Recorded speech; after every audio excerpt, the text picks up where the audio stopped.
Do you know how cloth is made? Cloth is made by weaving lots and lots and lots and lots and lots of threads together. So those of you at home who went and found a piece of cloth, I want you to take a look at it right now. If those of you who are here, take a look at what you're wearing. I'm sure there's cloth there. So can you tell that there's, on anything you're wearing or a piece of fabric you have nearby, can you tell if it's made of many, many, many threads woven together? Can you see the threads? Sometimes you'll be able to, sometimes you won't. Sometimes there'll be edges that you can see. Can you tell what colors of threads have been woven together to make the colors that you are wearing today?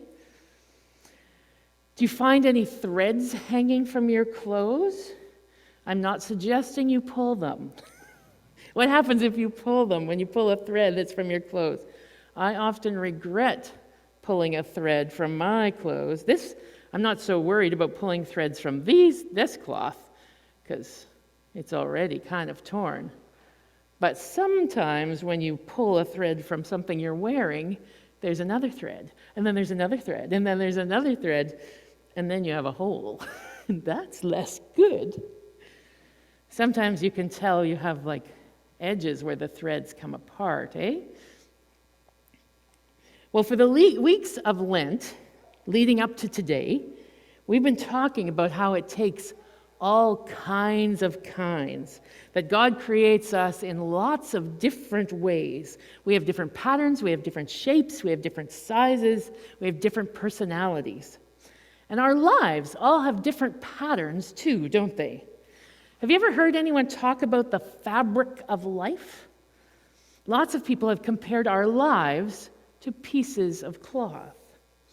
And just like our clothes, our lives make patterns with the choices that we make.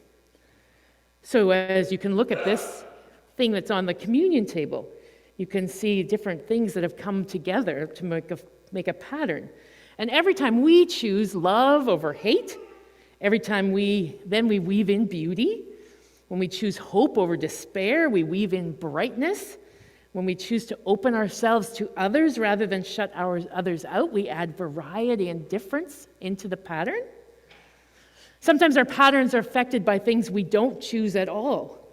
Storms come and storms go. We don't make them happen.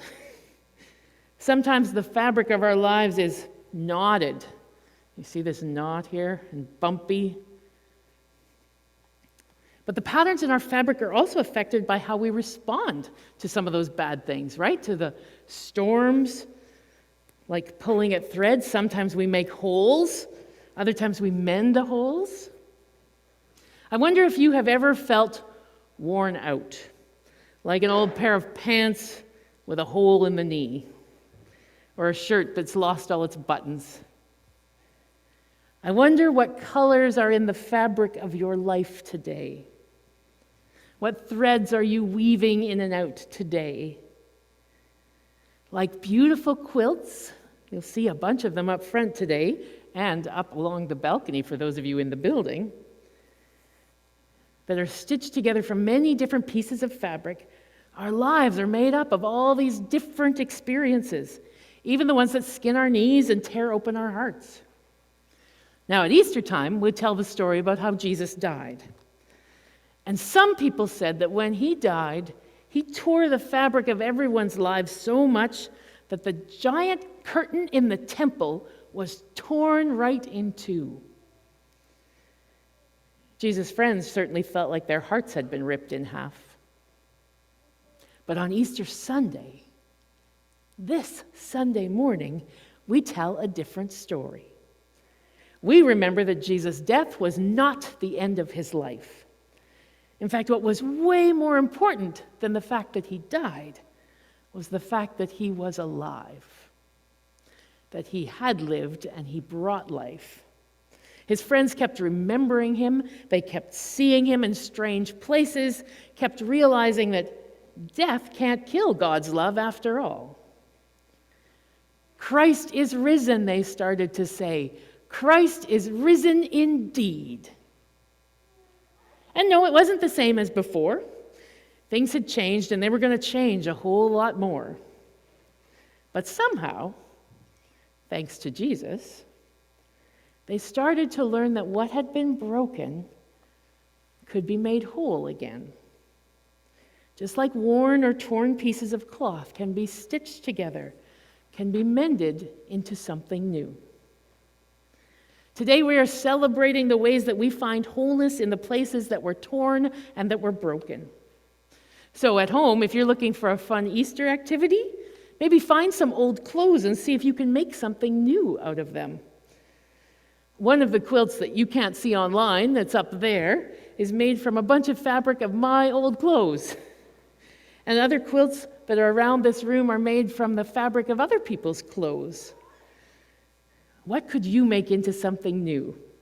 A sock puppet? A tote bag? Maybe you could weave a dishcloth or take some fabric and make a floor mat.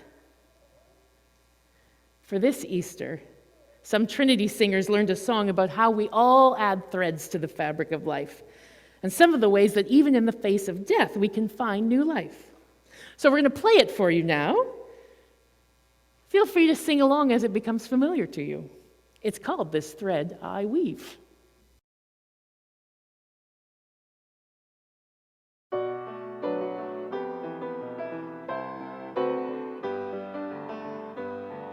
This thread I weave, this step I dance, this stone I carve, this ball I bounce, this nail I drive, this pearl I string, this flag I wave, this note I sing. One small part, one small place, one heart's beat, one great peace. This thought I shape, this fire I light, this fence I leap, this bone I knit, this seed I nurse, this drift I mend, this child I raise, this earth I tend. One small part, one small place, one heart's beat, one great peace. This check I write, this march I join, this faith I state, this truth I sign, this one small part, in one small place, of one heart's beat, for one great peace. One small part, one small place,